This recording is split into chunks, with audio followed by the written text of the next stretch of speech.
A body crashes onto a truck parked outside a diner. Inside, two men talk quietly over coffee. One of them, a recovering alcoholic, reflects on forgiveness. He admits it's never easy, not after what happened to his family 5 years ago. He wishes they could talk about anything else, sports, the weather, anything normal. But forgiveness haunts him like a shadow. That man is Detective Bowden, and as fate would have it, he's about to be tested in ways he never imagined. His quiet moment is cut short when he's called away to a crime scene. Outside, a truck sits dented with a lifeless body sprawled across it. His partner leads him past the flashing police lights. Bowden examines the body, then looks up. The nearby buildings don't seem tall enough to create such force from a fall. Something feels wrong. Even stranger, there's no shattered glass on the pavement where the body landed. Bowden suspects the body was moved. Someone wants them to believe it was a jump, but the truth is darker. As the detectives work, life inside the building continues as normal, but normal never lasts. One by one, the strangers who will soon be trapped together are introduced. A hooded man lingers. A businessman in a sharp red tie pushes past him, impatient. At the lobby, a security guard answers phones, while an old woman stands confused in the middle of the floor. A young woman enters, signing into the visitor's log, before being directed to the back of the line. Each of them unaware that fate is pulling their strings into the same trap. The red tie man and the old woman enter an elevator, joined by the temporary security guard carrying a package. The doors are about to close when the young woman slips in. Finally, the hooded man squeezes his way inside at the last second. The doors shut. The elevator begins to rise. But only a few floors up, it jolts violently. The lights flicker. Then it grinds to a sudden stop. They are trapped. Elsewhere, two security guards watch monitors in the main control room. At first, it's routine, just another glitch. But when the engineer is called, he senses something strange. Elevators don't jam without reason. Inside the elevator, the atmosphere tightens. The old woman demands answers. The security guard inside is clearly inexperienced. He admits he's just a temp. Anxiety creeps in. The red tie man mocks him, hitting the emergency button. A voice crackles over the comms. "We see you. An engineer is on the way." But the people inside don't realize. The microphone doesn't work. They can hear, but they cannot be heard. Their voices are already silenced. Tension builds. The air grows stale. Phones lose signal. The businessman sings obnoxiously to break the silence, irritating everyone else. The young woman mutters that she can't breathe. The old lady presses harder. And that's when the lights begin to flicker again. Moments later, the young woman collapses. Blood stains her back.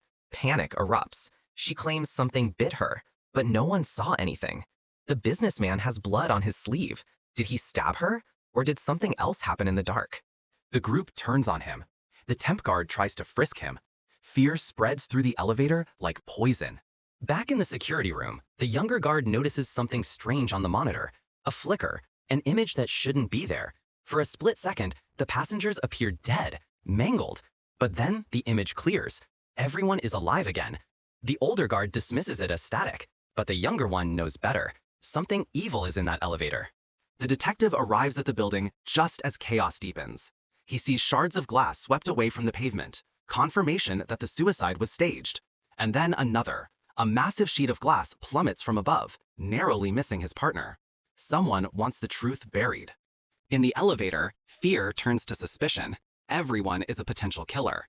The businessman offers his card to the old woman, making slick remarks. He brushes too close to the young woman, who accuses him of groping her. The others push him away. Trust dissolves into hostility. Suddenly, the lights flicker again. Then, total darkness. A scream pierces the silence. Glass shatters. When the lights return, the businessman is slumped against the wall, his throat sliced open with a shard of mirror. Blood pours down his suit. The first death. But not the last. Detective Bowden takes control. He declares the elevator a crime scene. But he has no suspects, no weapon, and no way to hear their voices. He demands IDs be held to the camera, but they're blurry, unreadable. One thing is clear. Every person inside carries secrets. Criminal records, hidden sins, unfinished business. And as one guard whispers, when the devil is near, he takes human form. Inside, paranoia escalates. The old woman clutches her purse tightly. The young woman swears she saw everyone dead for a split second. Hallucination? or a vision? The red tie man is gone, but the terror remains. The engineer attempts repairs, climbing through the shaft. But fate strikes cruelly. He slips. A scream.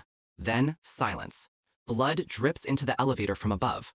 The trapped passengers realize the one man who could free them has just died. Hopelessness sets in.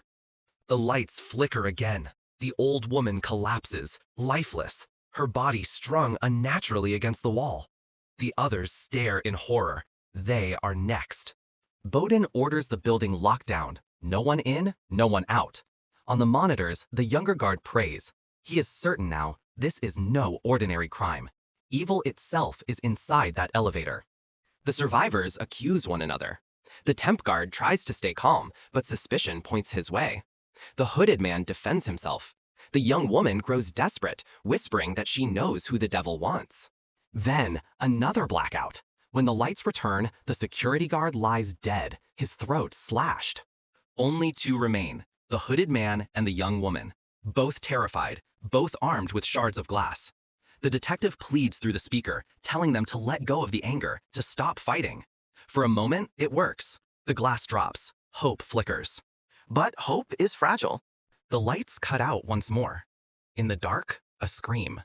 When the glow returns, the young woman lies with glass embedded in her throat. She is gone. And then, the truth is revealed. The old woman's body rises. Her face changes. Her voice deepens. She was never a victim. She was the devil all along.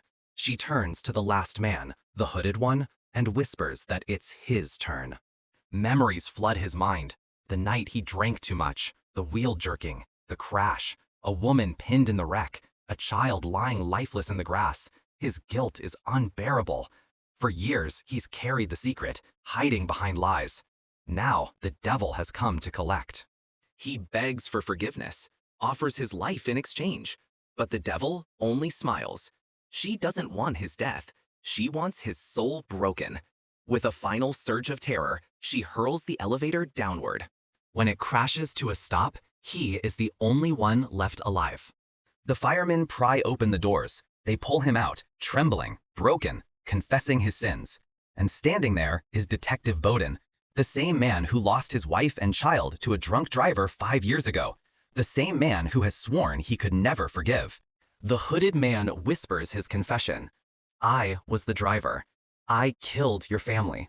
The devil is gone. The nightmare ends. And in forgiveness, Bowden finds peace.